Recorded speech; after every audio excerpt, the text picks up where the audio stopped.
Two girls went to the park on their bikes and disappeared. This marked the beginning of events that were incredibly hard to believe.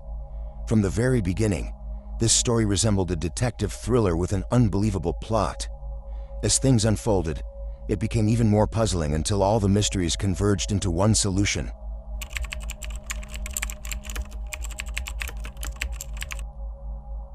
Laura Hobbs was born on September 25, 1996, in Texas. Later, her parents had 3 sons, but soon after the couple separated. Laura's mom moved with the children to the small town of Zion in Illinois. Laura loved this place. Her maternal grandparents lived there, and she quickly made new friends. Moreover, Zion was located on the shore of Lake Michigan, and she enjoyed going there with her relatives. In the spring of 2005, when Laura was 8 years old, her father decided to reconcile with his wife and move back into the children's lives. He relocated from Texas to live with the family. On Sunday, May 8th, it was Mother's Day. Laura, along with her brothers and parents, went to the lake to celebrate the occasion and fly kites. They had a great time, and later Laura wanted to go for a walk with her best friend, 9-year-old Crystal. The girls attended the same school and lived close to each other. When Laura moved to Zion, they immediately became friends and spent almost all their free time together. They visited each other's homes, played near their houses, and rode bikes. Sometimes, when Laura's mom didn't allow her to go out, Crystal would come to her window and they would talk. On that day, they decided to take their bikes and go to the park, which was only a few hundred yards from their homes. They often went there since the park was very close, and it had a long bike trail. Despite their age, parents weren't afraid to let their daughters go there because both girls knew the area well, and serious crimes in the town were extremely rare.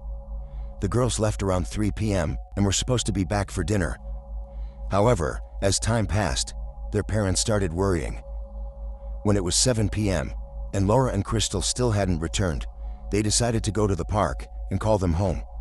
To the surprise of the adults, the girls were not there. They walked along the bike path calling their names, but there was only silence in return. Other relatives and friends of the families quickly joined the search. They continued to search the park and also went through the streets of their neighborhood, hoping to find them. This went on for several hours until it started to get dark. By 9 p.m., the parents realized that something might have happened to their daughters, and they decided to contact the police. The police immediately joined the search efforts. They contacted volunteer organizations and enlisted the help of several dozen volunteers, as well as search dogs. In addition to this, local residents who heard about the girls' disappearance also joined the search. The police focused their efforts on the park area since the girls were supposed to go there.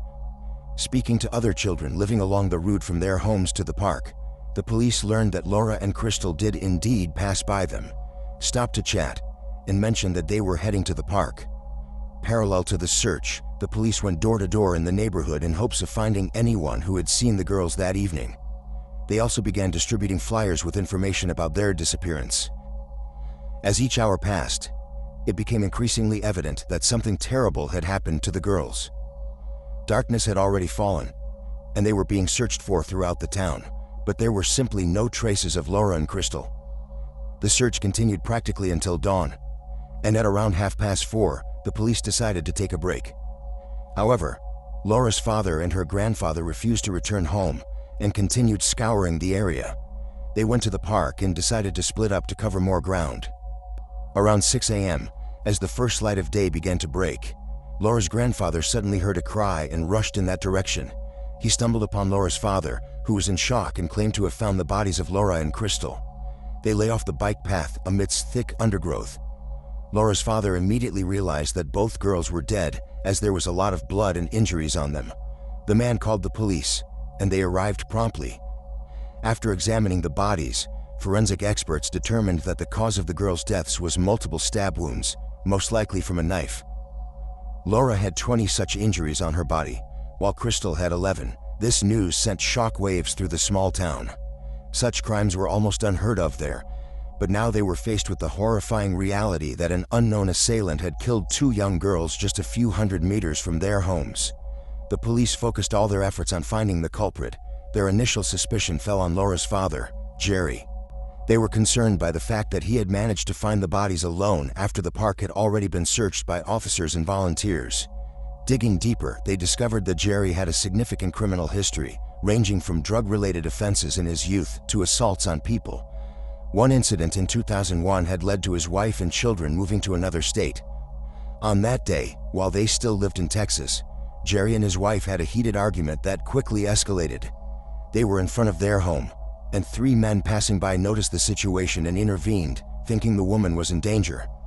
Jerry became infuriated and went to get his chainsaw, then started chasing those men. Eventually, they managed to subdue him and hold him down until the police arrived. Jerry faced charges, and a year later, he was sentenced to 10 years of probation. As part of his probation, he was required to regularly check in with his probation officer, but he missed one of those appointments. Consequently, his probation was revoked, and he was sentenced to 18 months in prison. He was released from prison just a few weeks before the tragic deaths of his daughter and her friend, and he had come to Zion almost immediately after his release. For the police, it was clear that Jerry had a propensity for aggressive behavior. However, they had no evidence or motive, so they invited him for questioning. He agreed to go to the police station, and investigators gradually began to press him about his involvement.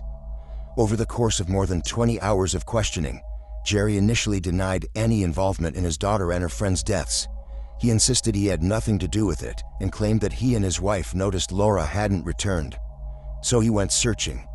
He said he continued searching until he found the girls' bodies in the park. However, later on, Jerry suddenly started changing his story. In the end, under the relentless pressure from detectives, he began to confess. He said that on that evening, he did indeed went looking for his daughter and saw her in the park with Crystal. He scolded her for going out without permission and demanded that she come with him. However, she refused, and he grabbed her arm, attempting to take her home. She resisted, and her friend Crystal also demanded that he leave the girl alone. According to Jerry, Crystal took out a small knife from her pocket and pointed it at him. This infuriated Jerry. He seized the knife and inflicted multiple stab wounds on both girls, then left their bodies in the overgrown part of the park and walked away. Later, by morning, he allegedly found the girls and personally reported it to the police to divert suspicion from himself. During this confession, Jerry was in tears, but he still signed his admission statement and repeated it on camera. "I was walking on a dirt trail and I ran into Laura and her friends, Crystal and Trail. I told Laura that she had to come out and she argued with me and I grabbed her by the arm. She tried pulling away and was telling me to let her go. Crystal also told me to let Laura go. Crystal pulled out a small knife from her pocket and again told me to let Laura go. Laura was biting me and I punched her in the face as she dropped crowd." The relatives of the girls were shocked by this turn of events. None of them could have imagined that Laura's own father would turn out to be the killer. However, his wife later told the police that she had always known about her husband's propensity for aggression, considering his previous criminal offenses. Nevertheless, the man admitted his guilt and was subsequently arrested, awaiting trial in prison. Soon, the prosecutor announced his intention to seek the death penalty. The preparation for the trial dragged on, and during this time some intriguing developments occurred in the case. Jerry was appointed a lawyer, and he suddenly claimed that he had no involvement in these murders. According to him, he confessed under immense pressure from detectives who had interrogated him for over 20 hours. He also alleged that they had threatened him and his family and subjected him to physical abuse. At that point, he had not slept for over 2 days and was in an extremely distraught state because he had found his daughter murdered and couldn't cope with the grief. The police began to tell him that if he simply confessed to the murders, they would release him and allow him to get some rest. They essentially formulated the most likely scenario of what had happened for him, and Jerry merely echoed their words. When the detectives pieced together a coherent narrative, they wrote down this confession for him to sign and asked him to read the text from the paper on camera. His attorney immediately requested a case review, but it was swiftly denied. The prosecution argued that Jerry had confessed voluntarily and affirmed his statement on camera. Nevertheless, after retracting his confession, he had to go through a full-fledged trial with a jury, which prolonged his wait for several years. Following this, Jerry's lawyer discovered some significant details. Initially, he knew that there wasn't a single real piece of evidence against his client and decided to focus on searching for any leads. Here, he found out that the medical examiners had not even thoroughly examined the bodies of the girls. They had conducted all the standard procedures, like taking swabs, collecting debris from under the girls' fingernails, and so on. However, after storing these samples in the refrigerator, no one had considered analyzing their contents. The lawyer pushed to have all these pieces of evidence examined in an independent laboratory. The prosecution tried to obstruct his efforts, but he succeeded in his task. In 2008, the examinations were finally conducted, and there was a rather unexpected twist. It turned out that Laura's body had several different DNA samples on it. There was foreign skin under her fingernails, and male semen found on her clothes and in 3 places on her body. Simple analysis revealed that none of this belonged to Laura's father. It all pointed to a completely different man. This discovery unequivocally indicated that Laura had been sexually assaulted. As for Crystal, they did not find any foreign DNA on her body, but no one doubted that she was killed by the same person. Jerry's lawyer immediately requested his client's release from prison and the dismissal of all charges.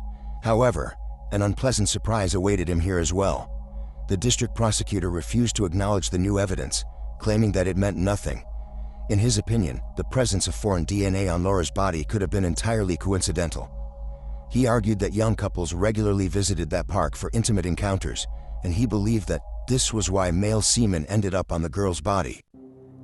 Almost immediately, their focus shifted to the person who would naturally be considered a suspect, the husband of the deceased, Raven Abaroa. Given the nature of the crime and the history of turmoil in their marriage, he became a person of significant interest in the case. Raven was called in for questioning multiple times, and based on his statements, investigators attempted to reconstruct the timeline of events leading up to Janet's tragic death. According to his account, he had returned home around 8 p.m. that evening before leaving shortly after to attend his soccer game in Morrisville. He claimed that he did not return home until approximately 10:40 p.m. Upon entering the house, he allegedly called out to his wife, but when she did not respond, he proceeded upstairs. It was there, he insisted, that he discovered her lifeless body. Raven told detectives that Janet sometimes knelt in an unusual posture to relieve leg cramps. Janet was found kneeling with her head pressed against the floor, motionless and unresponsive. At first, Raven was unsure of what he was witnessing, but when he turned on the lights, he was confronted with a horrifying scene. In a state of panic, he quickly turned his wife onto her side and realized with a sinking feeling that she was already dead.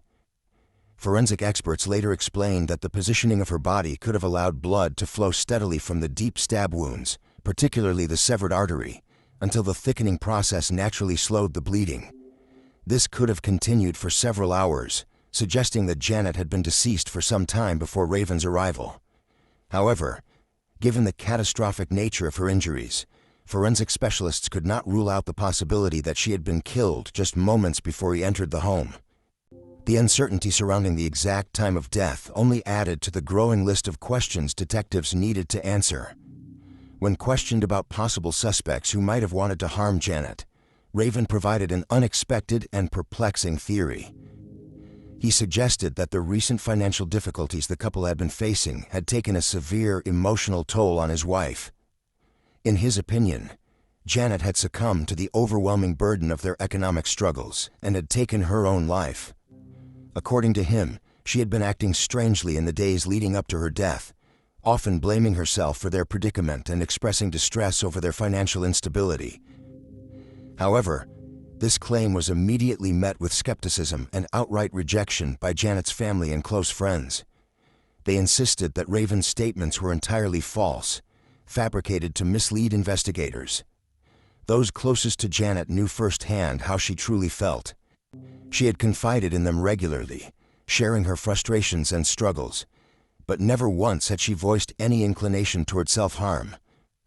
Furthermore, forensic evidence made it abundantly clear that she could not have inflicted these wounds on herself. Compounding the suspicions, evidence at the crime scene suggested that someone else had been in the house at the time of the murder. A bloody shoe print was discovered near Janet's body, along with a fingerprint that did not immediately match hers or Raven's. Strangely, there were no signs of forced entry. The doors and windows were all intact, leading detectives to one unsettling conclusion. The victim either knew the perpetrator and willingly allowed them into the home, or the attacker already had access to the residence. Either way, this pointed to someone familiar with Janet, someone close enough to enter without resistance. Despite the brutal nature of the attack, there were very few signs of a struggle. The only indication of self-defense was a stab wound to Janet's arm, suggesting she had attempted to shield herself from the fatal blows. This supported the theory that the attack was swift and unexpected. Adding to the mystery, Raven claimed that his wife had already been asleep when he left for his soccer game. If true, this meant that the murderer had likely struck after she had gone to bed, making it even more likely that the killer was someone she trusted enough not to wake up for.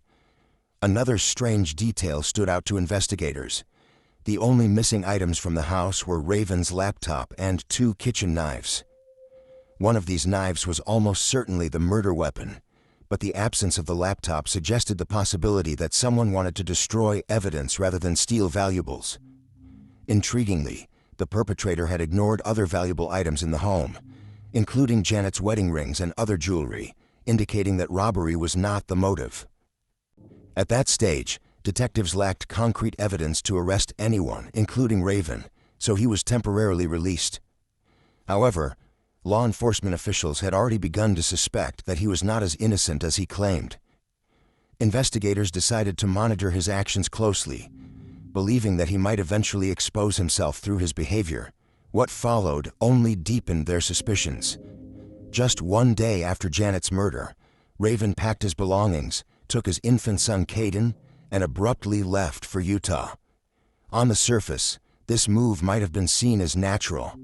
After all, many widowers find it unbearable to remain in the home where their loved one was violently taken from them. Furthermore, given that Raven's family resided in Utah, it made sense that he would seek their support in such a difficult time. However, his behavior upon arriving in Utah raised red flags for both his own relatives and the friends of the deceased. Instead of displaying the grief and devastation one would expect from a man who had just lost his wife in such a horrific manner, Raven appeared indifferent and detached. Witnesses noted that he showed little concern for finding Janet's killer or seeking justice for her murder. Instead, he completely distanced himself from the case, as if he wanted to forget it had ever happened. He ignored calls from investigators and refused to cooperate with authorities. Investigators had stumbled upon a potential motive when they discovered that shortly before the murder, Raven had taken out a significant life insurance policy on Janet's life. The amount? A staggering $600,000. This revelation raised immediate red flags. Given the couple's well-documented financial struggles, it was deeply suspicious that Raven, who often complained about their lack of funds, had somehow managed to consistently pay the policy premiums. Even more alarming was the timeline. Evidence showed that Raven had filed a claim with the insurance company almost immediately after Janet's murder, before her body had even been laid to rest. This brazen move only deepened law enforcement's suspicions. The entire situation reeked of foul play, but it was not yet enough to prove his direct involvement in Janet's death. As detectives delved deeper into Raven's past, they unearthed a web of lies that had surrounded his relationship with Janet from the very beginning. He had presented himself to her as a devout Mormon, claiming to have embarked on a missionary trip to Peru. But it was all fabricated. The stories he had spun to create an illusion of virtue unraveled one by one. Though these deceptions did not directly tie him to the crime, they painted a picture of a man skilled in manipulation and deceit, someone who could craft a compelling narrative to serve his own interests. After Janet's death, Raven relocated to Salt Lake City, Utah, where he maintained a low profile. He quietly collected his insurance payout and focused on raising his son, all while seemingly moving forward with his life. But his fresh start did not mean he had abandoned his ways. It was here that he met a woman named Vanessa Pond, a kindergarten teacher who quickly became enamored with the charming single father. Their relationship progressed rapidly, facilitated by the fact that Raven had enrolled son in the school where Vanessa worked. Their frequent encounters turned into something deeper, and before long, they were inseparable. Like Janet before her, Vanessa was drawn to Raven's persistent, charismatic nature. She had spent years raising her child alone, and had longed for a partner who would not only love her, but also provide a stable family unit. Raven fit the mold perfectly, at least on the surface. It wasn't long before he began weaving another intricate web of deception. When discussing his past, he told Vanessa that his late wife had tragically died in a car accident. Unbeknownst to Raven, Janet's family was still watching him closely. They had never stopped suspecting him and had made it their mission to track his movements. When they discovered his new relationship, they became even more determined to expose him. To their shock, they found that Raven was continuing his pattern of deception, lying to everyone around him about Janet's fate. He had constructed a false reality in which he was the grieving widower of a tragic accident, rather than the prime suspect in a vicious murder. For a while, Vanessa remained blissfully unaware of the truth. She trusted Raven completely and had no reason to question his version of events. But curiosity has a way of creeping in. Eventually, she began to dig into his past. It didn't take long for her to uncover the chilling truth. Janet had been the victim of a brutal stabbing, and her murder was still an open investigation. Shocked, she confronted Raven. His response was as manipulative as ever. He claimed that he had been unfairly targeted by the police and the public, who were obsessed with pinning the crime on him. He insisted that Janet had been killed during a robbery, and that he had been falsely accused simply because he was her husband. Amazingly, Vanessa believed him. He had an uncanny ability to distort reality, and once again his lies worked. Despite the evidence staring her in the face, she accepted his explanation, convinced that he was being unfairly persecuted. But Janet's family was determined to intervene. They reached out to Vanessa, warning her that she could be in grave danger. They urged her to reconsider her involvement with Raven, emphasizing the unsettling parallels between her relationship with him and what Janet had endured. Yet Vanessa was too deeply entwined in Raven's web to see the truth. She dismissed the concerns, trusting the man who had charmed his way into her life. Her unwavering faith in him led to their marriage after 3 years of dating. To the outside world, it appeared that Raven had finally moved on and built a new life. But beneath the surface, history was repeating itself. The cracks in their relationship began to show almost immediately.